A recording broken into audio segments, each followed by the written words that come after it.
kelompok 1 akan mengevaluasi tentang apa sih sistem informasi teknologi dari Google Classroom.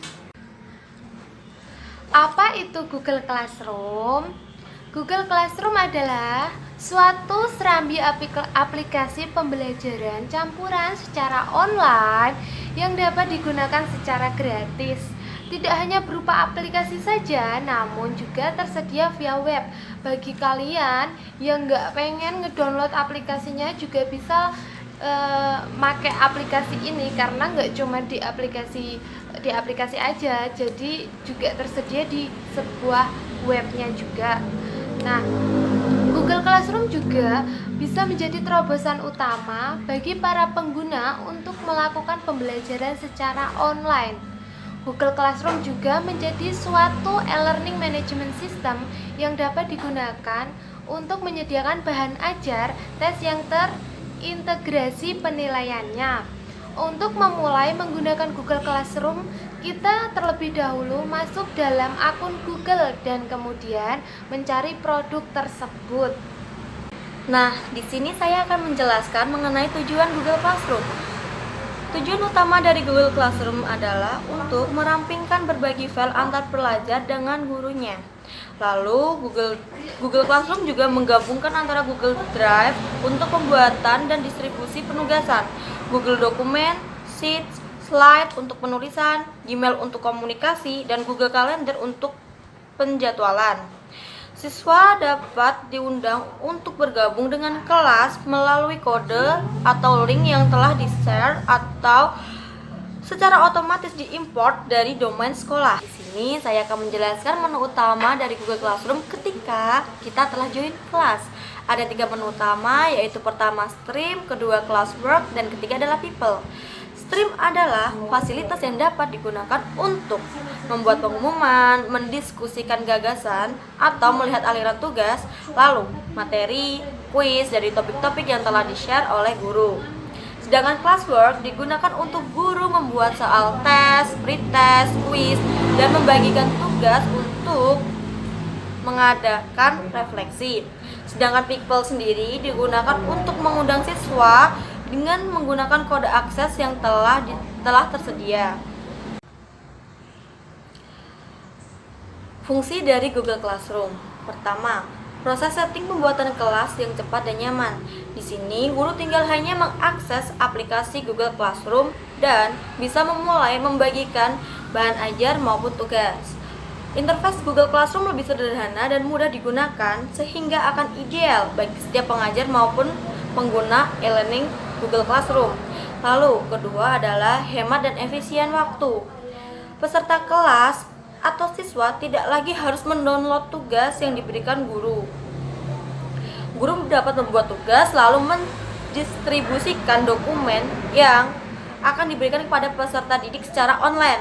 Semuanya dapat dilakukan dari bebas kertas atau paperless, sehingga tidak ada waktu yang terbuang untuk mendistribusikan dokumen berupa fisik. Lalu yang ketiga adalah mampu meningkatkan kerjasama dan komunikasi. Google Classroom sendiri berfungsi untuk meningkatkan aspek pembelajaran sosial pendidikan online yang memungkinkan siswa maupun pelajar dan guru untuk mendapatkan keuntungan dari pengalaman dan keterampilan aplikasi ini. Lalu ada penyimpanan data yang terpusat. Pada Google Classroom hanya ada satu tempat untuk semua pembelajaran terpusat, yaitu siswa dapat melihat semua tugas-tugas mereka dalam folder tertentu. Guru dapat menyimpan dan mengakses bahan e-learningnya untuk tahun ajaran secara cloud dan semua peringkat atau nilai dapat dilihat dari aplikasi. Lalu yang terakhir adalah berbagi sumber daya yang efisien, praktis, dan cepat. Di sini e-learning Google Classroom dapat mengirim email individu untuk setiap pengguna, baik itu siswa maupun pengajar. Dengan cukup mengakses aplikasi Google Classroom, guru dapat mendistribusikan link ke sumber daya online dan materi e-learning tambahan yang dapat menguntungkan siswa. Lalu cara ini diberikan kesempatan kepada siswa untuk memperoleh terupdate tugasnya, lalu tepat waktu, Dan semua ini berhubungan dari sumber daya yang efisien. Selanjutnya adalah kekurangan dan kelebihan dari Google Classroom. Kelebihannya, yang pertama, sangat mobile friendly untuk pemula. Maksudnya, bagi orang yang baru pertama kali mengoperasikan Google Classroom pasti tidak akan mengalami kesulitan. Karena Google Classroom didesain dengan sederhana tetapi banyak fitur. Maka wajar jika orang yang baru mengenal aplikasi ini bisa langsung menggunakannya. Yang kedua, mudah mengelola tugas yang akan diberikan. Adalah di mana saat kita diberikan tugas oleh guru, maka dengan mudah kita bisa melihatnya pada satu halaman tanpa perlu repot-repot mengganti halaman yang lain. Ketiga yaitu, semua file masuk ke Google Drive kita. Bentuk file baik itu MP4, MP3, doc, PDF, zip, dan yang lainnya otomatis akan masuk ke akun Google Drive kita sehingga kita tidak usah mencari penyimpanan lain untuk menyimpan file yang telah kita upload. Google Classroom juga otomatis mensinkron antara akun Gmail dengan akun Google Keep. Nomor 3 yaitu, semua file akan masuk ke Google Drive kita. Bentuk file itu MP4, MP3, doc, PDF, dan yang lainnya akan masuk ke akun Google Drive kita sehingga kita tidak usah mencari penyimpanan yang lain untuk menyimpan file yang telah kita upload. Nomor 4. Mudah meninjau tugas sebelum dikirim. Meninjau tugas sangat diperlukan karena kita bisa melihat kesalahan atau kekurangan apa yang masih ada di tugas yang akan kita kirim. Maka Google Classroom menyediakan fitur melihat tugas sebelum dikirim. Nomor 5. Sangat mudah melihat pengumuman dari pengajar. Pengumuman dari dalam Google. Nomor 5 yaitu sangat mudah melihat pengumuman yang telah diberikan oleh guru. Pengumuman dalam Google Classroom dimaksudkan agar para pengajar bisa memberikan informasi baik itu absensi, tugas, foto siswa atau pengumuman yang bersifat penting. Google Classroom menyediakan ruang diskusi di kolom komentar sehingga kita bisa berdiskusi dan bebas mengirim file untuk didiskusikan. Nomor 6. Bebas dari iklan dan aman. Semua kegiatan yang telah kita lakukan tidak akan diganggu oleh penayangan iklan, sehingga kita bisa lebih fokus dalam belajar dan berdiskusi di Google Classroom, tanpa harus resah dengan banyaknya iklan yang tampil. Nomor 7. Tersedia secara gratis 100%. Google Classroom tersedia secara gratis, baik itu di Google Play Store atau App Store.